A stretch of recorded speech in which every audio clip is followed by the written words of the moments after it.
Hello everybody, CVH here, and in today's video we have the first part of my 6-part Return to Clockwork City set review. Again, this set is coming to Legends on November 30th, or maybe it already has if you're seeing this video late. But I'll be doing a set review in 6 parts, 1 for each attribute, and then of course the neutral cards. We have 8 cards to talk about for each attribute, and then 18 I believe for neutral cards, so a bit more in that video. But first we're going to be starting with Strength. As you can see, I already have some of the cards on screen here from the test server. Thanks again to Bethesda and Direwolf Digital for letting me play this a couple days early with some other content creators. So I thought I'd take this opportunity to talk about these cards just a couple days before they actually release. Again, you might have seen many of my first impressions videos leading up to this preview event and the official release of Return to Clockwork City. Many of the cards I talk about today will have already been discussed a little bit in one of those first impressions videos, so I'm not going to take too long to talk about some of the ones that I feel I already talked a good bit about in those videos. Again, this is still just an initial review of the set, and I'm sure my views of these cards will probably change in the coming weeks and the coming months, even if the cards themselves don't get changed as the meta continues to evolve. So of course, take everything with a grain of salt, and hopefully you guys enjoy this set review. Let's get right into things with Firepot Spider, the first card of the set review. 1 cost 1/1 Fabricant with Last Gasp, deal 1 damage to all creatures in this lane. So a 1 cost 1/1 Skaven Pyromancer Last Gasp. This was not one of the ones that was previewed before today, and I have to say this is kind of an interesting card. Immediately my mind goes to, do I want to ping anything myself, right? So maybe you could use this on the board and then play a Breton Conjurer, pop the ward that way. As soon as you play that, you can just trade this into something else. But I don't really know how many options there are for something like that really wants to be wounded. I have Breton Conjurer, maybe Brasilisk, but again, I don't really know too much about that card. We'll be talking about it more in the endurance section of the review. But again, it only has 2 health. Maybe Firepot Spider is just a reasonable anti-aggro card for some sort of slower deck. Maybe you want to play it in a Doomcrag Vampire deck and has a little bit of more early game, depending on if you want to be more aggressive or more defensive. Could be just a reasonable arena card. Most arena decks start putting things on the board very, very quickly, and then Firepot Spider by itself can take down something that's a 3/2, a 2 cost 3/2 or something like that. So potentially a reasonable card there. I don't think this is standout. I don't expect it to see the most play, but it could be very interesting in the right circumstances. Next up is one we did already talk about in one of the first impressions videos, maybe even one of the first ones, maybe the first one. 1/2 Ratway Prospector for 1 magic item with Treasure Hunt. Needs to find a support, an item, and an action. Just so you all know, this is when you draw one of these types of cards. This card itself doesn't draw any cards. There was some confusion today about that on stream. But when you happen to draw a support, an item, and an action, Ratway Prospector will turn from 1/2 into a 6/7. Pretty strong for a 1 cost, I must say. And after Ratway Prospector attacks, give her cover. And that's even without the Treasure Hunt ability going off. So I think that's probably the most interesting thing about this card. I hesitate to think that this Treasure Hunt for 3 different things, the support, item, and action, will happen too consistently. But of course, I think the reason this card is supposed to get cover return is to make it a little bit more likely it lives until the treasure hunt is completed, so to speak. But I just think giving this card cover return could make it a strong aggro tool regardless. The mono red Crusader decks, if I had to pick one card from the ones revealed today to add into those already very powerful decks, it might just be the Prospector, because you can buff this card with items. You can buff it with Steel Scimitar, Northwind Outposts, Orc Clan Captains, more cool Gatekeepers. A lot of those buffs are permanent. If this card isn't dealt with, it's just going to get cover every time, like an Elder Centaur, and that card can be quite a beating in Arena as well. But Ratway Prospector could just be very terrifying to play turn 1 if it doesn't get attacked. You just suit it up, and after every attack, it gains cover. Of course, you can still target it with actions, items, creature effects, what have you. So not totally unbeatable, but could be quite an annoying aggro tool, and I think that might be where I would experiment with this card first, so I expected to see a good bit of play, maybe. Next, we have another one of those 2 cost 3/2. Actually, the first one, we just mentioned them. 2 cost 3/2, pretty standard stat line. Relic Hunter with Treasure Hunt just on an item. So all I need to do for this card is draw an item to give the item +1/+1. Well, we've seen a lot of push to this sort of Battle Mage item deck. We've Rehad Horseman, Rehad Battle Mage. They haven't really taken off yet. A lot of the item decks we've seen are the more combo-oriented types, which no problem to me because I really love those styles of decks. But this is another push, I think, to those more aggressively oriented item decks. And maybe it's good enough, you know, a 2 cost 3/2 is not that bad. Then all of a sudden, you could even use this with a Crown Quartermaster, for example. You play this, then a Crown Quartermaster immediately afterwards. all of a sudden that little 1-cost steel dagger is not going to be a +1/+0, it's going to be a +2/+1. Incredibly powerful value there, and I think that could be a reasonable tool. I do think this would potentially be a staple if you were going to play an aggressive item deck. I just don't think those decks are great. Maybe this card can help change things. Over time, we get more cards like this, and maybe that's a reasonable aggro strategy. I would rather stick to the tried and true mono red Crusader, or maybe Prophecy aggro Battle Mage, but this card is a reasonable enough card to play if those styles of item aggro decks ever get good. Next up, we have another 2-cost card, the Verminous Fabricant, 2/2, with Summon. If you have a neutral card in play, silence another creature. So we've seen a lot of Fabricants already. If you have a neutral card in play, they do something. This one is just going to silence another creature. A very cheap and cost-effective silence option.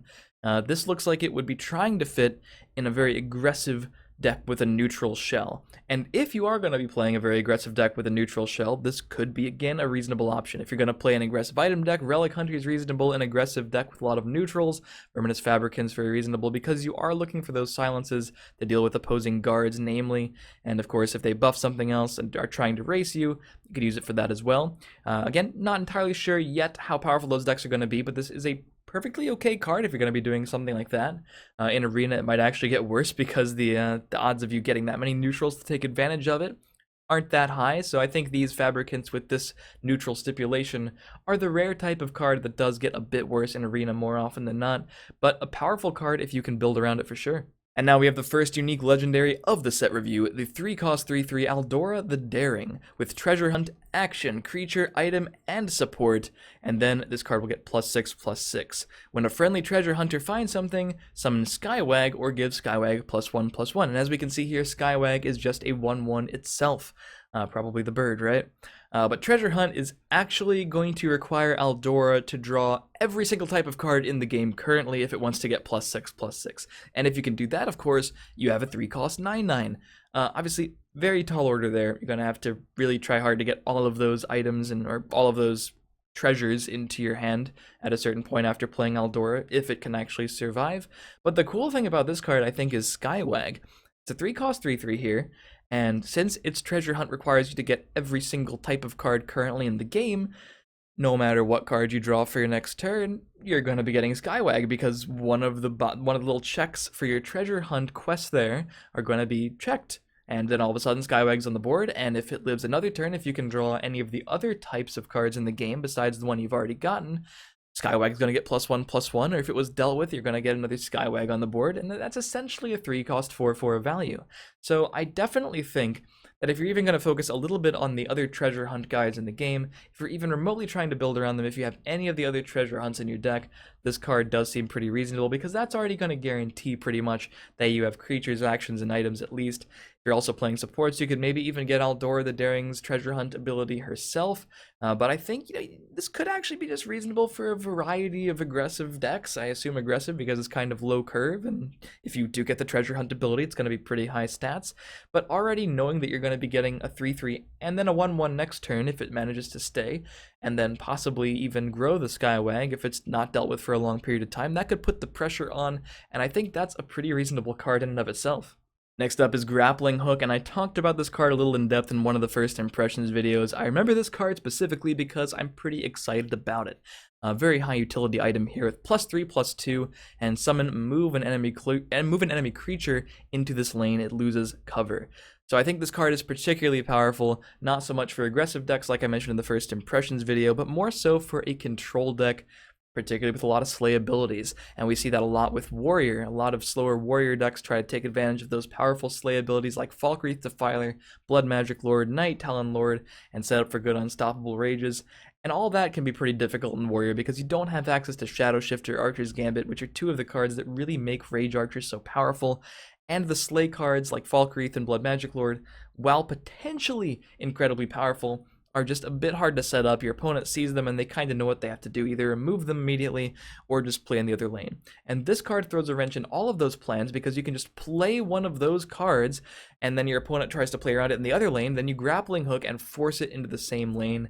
If it would have gained cover, it does not. If you've played your guy in the shadow lane, they were escaping to the field lane, you move it into the shadow lane, then since it doesn't have cover, you immediately attack over it and get those benefits. So your opponent is basically limited to removal or silence to deal with those threats if they're going to be scared of Grappling Hook at all. So that makes it really hard to play around those slay abilities, and I'm really excited to see if this card can make Blood Magic Lord and Falkreath Defiler, and just slower warrior decks in general, a bit better in the meta. Trial of Flame is the first action of the day's set review. 5 Magicka strength action with choose a lane, destroy all creatures except for the most powerful creature on both sides of that lane. Sort of like a weird version of Immolating Blast that's only affecting one lane. Of course, it's also affecting yours, and of course it's also leaving the most powerful creature on both sides of that lane. So potentially okay against a lane full of similarly powered creatures. You obviously don't want to be getting rid of 3/1/1s and leaving their Bone Colossus or something like that. But could be good against tokens, maybe? I'm not super sold on this card. I think Strength's AoE, the best possible mass removal in Strength right now is Unstoppable Rage, and yeah, it costs a little bit more and requires a setup, but this card just kind of seems weak to me compared to that, and even seems kind of weak to me compared to Burn and Pillage. Even though Burn and Pillage was nerfed and used to affect both lanes and cost 6, even current Burn and Pillage seems a little bit better to me than Trial of Flame.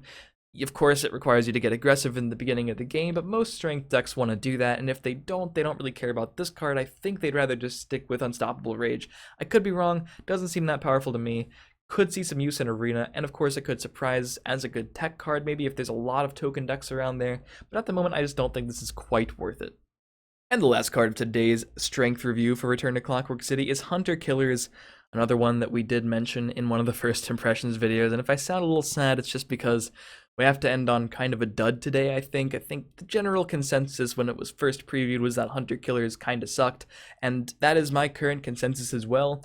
Maybe this is the card of the set that just straight up surprises all of us, and there's some crazy synergy that I'm missing, but again, a 7 cost 3/4 with summon battle an enemy creature, then battle another enemy creature. If the first thing you're battling has any value whatsoever, this is probably not going to survive to the second battle. Again, battle just means you are trading stats as if it was an attack. It doesn't count as an attack, but it's kind of like an attack. And it's a 3/4, and it doesn't have any wards or lethal. I mean, if you can find a way to give this keywords preemptively, I guess it could be somewhat okay, but I'm not excited about it, even as removal in Arena, which should tell you something about the power level. I just don't think it's that good.